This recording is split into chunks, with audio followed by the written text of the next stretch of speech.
Panalo sa ratings ang mga primetime kapamilya drama ng ABS-CBN. Sa nilabas na People Notam rating ng Nielsen Philippines, ay panalo nga ang mga kapamilya shows sa mga time slot nito. Number 1 teleserye pa rin ng bansang FPJ Batang Quiapo na nakakuha ng laban sa katapat na programa. Samantala, matapos maglabas ng GMA Station ID ay inaabangan na ang 2024 Special ID ng ABS-CBN. Ramdam na ng mga netizen ay hindi kumpleto pag walang entry ID. Ang ABS-CBN na siguradong itatampok ang pagpapasalamat sa GMA Network, TV5 at A to Z.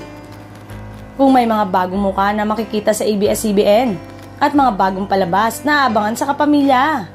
In fairness, star-studded pa rin ang ABS-CBN sa tuwing maglalabas ng taunang Special ID. Nandun pa rin ang mga artistang may mga endorsement dahil maayos ang branding.